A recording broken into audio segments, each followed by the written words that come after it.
My best friend's Egyptian. Oh, okay. Your best friend's Egyptian. Yeah, anyway. I think you're going to change this after this meeting. Alright, let's go. Hit that 5. Oh, I can hear some music. There we go.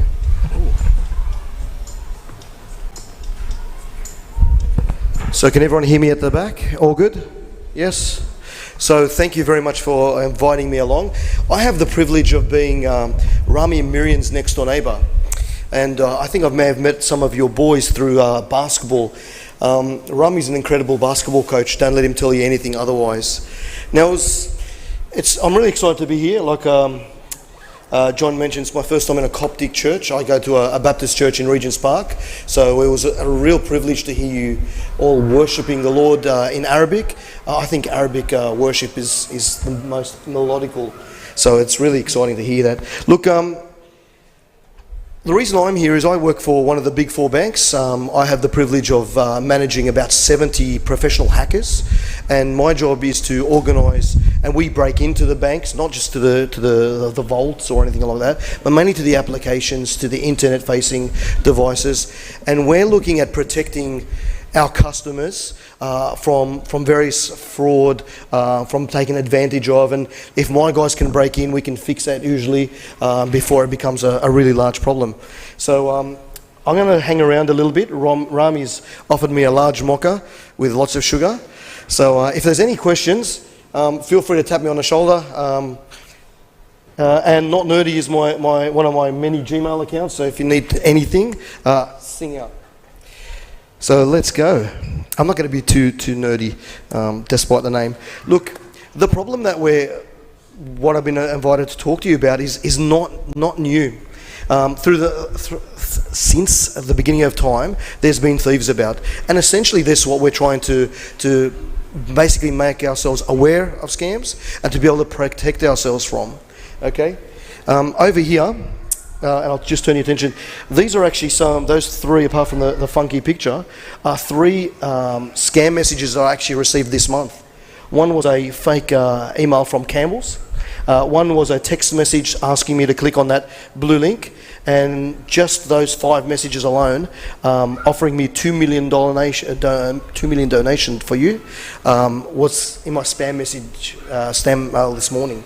So I'm sure everyone is aware that the mechanisms are coming directly to us these days, and a lot of times they're on our phones or in our private email. Did anyone hear about that Nigerian prince? I hope no one gave any money, because he's not contacting anyone. They actually found a 65-year-old Englishman was behind the Nigerian prince scams of all those years ago. All right, really quickly. Did you know that most crooks need our help? Now, we have something we call the payload. The payload is the mechanism that they will deliver to us to be able to scam us, to hack us, to break into. A lot of the times, as we saw in the previous message, and in that Netflix, which I now know is a little bit too small, but it comes by the way of SMS, by the way of email. A lot of times, what I just did earlier by popping a USB in is one of the biggest things that can expose ourselves to danger. But I've got here just a bit of verbiage which says the vast majority of scamming or cybercrimes rely on deception of a human prior to hacking of a system or process. So most, not all, of crime is preventable if we exercise some basic hygiene. Now, in truth, the majority of the way that we break in, whether it's at the bank or whether we trick people to doing anything, is by preying on kindness, by being all nice and clean-shaven. I know I'm not clean-shaven at the moment, but being really friendly, or one of the classic things is waiting for someone to walk in the door and walking in a couple of seconds afterwards. Just really, really simple things that rely on us. Maybe being a little bit shy to say, excuse me, stop, or hi, how are you? Like when a couple of the guys already said, hi, how you doing? And introduced themselves. That's really good hygiene to make sure the people coming through this building and through your businesses and through your schools, through your homes are well known to you. So I'm not sure if I can zoom that out, but there's a fake Netflix email there, and it's asking you to do something. Can anyone see what that really small writing? It says, click here.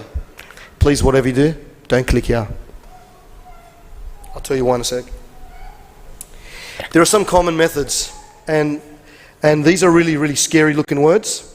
I'm curious to know if anyone's heard of phishing. Has anyone heard of phishing? It's the most common. I see someone up there, a couple over there. Phishing with a fancy PH is where me as a scammer, a hacker, whatever you want to call it, sends 1,000 emails. They might look like one of the banks, and again, ask you to click. All right? Banks will never ask you to click stuff. Most reputable businesses, whether you're buying HoseLink advice or Harvey Norman or NRMA, will never ask you to click on a link. They are always really, really good, very authentic. Occasionally you'll have a spelling mistake, but the big thing is, look at the reply address if you don't delete it, because a lot of times it doesn't go to unauthentic. It'll look like an ABXYZ at whatever. Smishing is the same as phishing, but it's sent via SMS. So, like I had before, in the middle, that was a text asking me to click on something so I can win $100. I didn't know who that company was, so I just deleted. Identity theft. Now that's pretty easy to understand what it is. A lot of times people are breaking into letterboxes, stealing 1, 2, 3 pieces of your information. G'day, Daniel. And what they will do is they can jump online, and the most common thing is they're trying to get Optus or Telstra to transfer your mobile phone. Now, when you want to make a big deposit or pay something via PayPal, the first thing, if you're like me, you don't remember your password, is you send a text message. If they can divert your mobile phone by stealing some bills, water bills, etc., then they start intercepting your SMSs, and they can transfer whatever they want. Ransomware. My dad fell into this. Someone rang him up and they asked him to go to a website, and he's a 75-year-old man, ex-engineer, didn't really understand the internet. They locked his PC down and they said, we'll only open it up if you give us $1,000. My dad said, I've only used it for YouTube, but it happened to a friend of mine at church who has 70-odd staff, and he was forced to pay, I think, $30,000 to unlock his software. Ransomware is most commonly delivered via email, by clicking on a link, or by going to certain websites. So we really need to be careful. I'll tell you about how to protect ourselves from that really quickly. Data spill.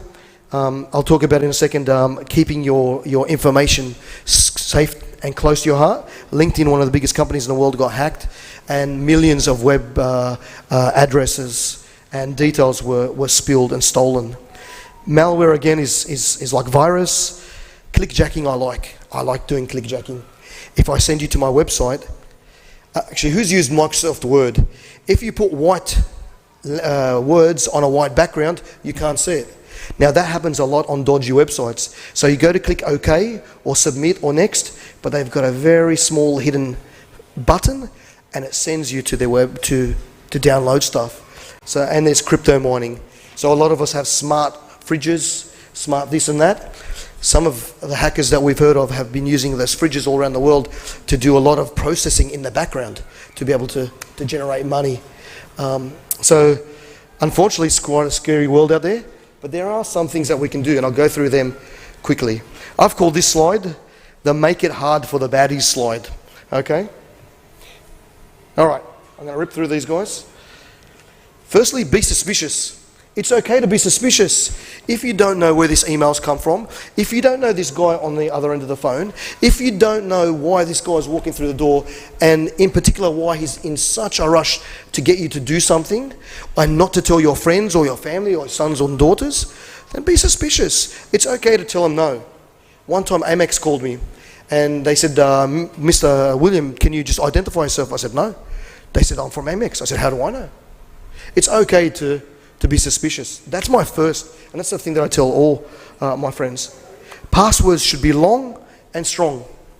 I went to the shop, not just, welcome 01 or summer 03 or something like that. Your son's name, certainly never put your birthdays, but I went to the shop, changed the A's to the ampersand, S's to 5s, mix it up, make it long and strong, make it a passphrase. That's the best thing. And change it fairly often. Protect your personal info, like I mentioned before. Home address, phone number, You know, we are very, very free with our information these days. If you don't need to, don't give it away. Get another email for junk. They're free. So my email address, which you saw earlier, is one of 6. Who knows Bluey? Does anyone's kids watch Bluey? All my kids watch Bluey, and to be honest, I watch Bluey. One of my email addresses is Bert Hanson, and the other one is Bert Hanson 3, and the other one is Bert Hanson 7. Guess what? They're free, and just, who cares? But when you're signing up for stuff, give away free rubbish emails. Don't worry about it. Delete emails that you don't expect, and be wary of attachments. Again, reputable companies will not send you an attachment or ask you to click here. They will ask you maybe to call them, but also we can vet that. Be very wary, please. Haven't I said this a couple of times? Never ever click on links from emails. And at ATMs, cover your PIN number. One last little story. Who's noticed on the St. George ATMs, the little green spiky things? I say St. George because don't tell anyone that's where I work. But the green spiky things where you put your card. Has anyone noticed those guys? In Newtown, years ago, and I think it was around 2007, someone put a little box that was about yay big, and as we were putting in the cards, it was intercepting the details. Yet they didn't have the PIN number. They had a little camera that was looking above and recording it. So what they did is when they went home and they finally pulled that off, they had the details and they used the pins. So everything looked legitimate on transactions, on payments. Now we have those spiky things, but also cover. It doesn't hurt. Free internet? No thanks. Most of the terms and conditions, the T's and C's, allow them to scan what you are browsing and to sell your email to other companies. Even in hospitals, just pay $10 and use extra data. And finally, always patch your devices. When Apple or Samsung wants to patch your phone, do it. When Microsoft or Apple wants you to patch, do it. When you have virus updates and flashing in the bottom corner, do it. Microsoft, Google, Apple spend millions upon millions securing it for you, and it's for free. Finally, apart from asking myself if you have any questions, there are 2 websites that I've listed up there, cyber.gov.au, which is the blue, and Scamwatch, which are Australian government websites. They are incredible first points of contact and first points of reference. Get familiar with them. I hope today wasn't too long and overly boring. If you've got any questions, happy to talk later. Thank you so much for your time.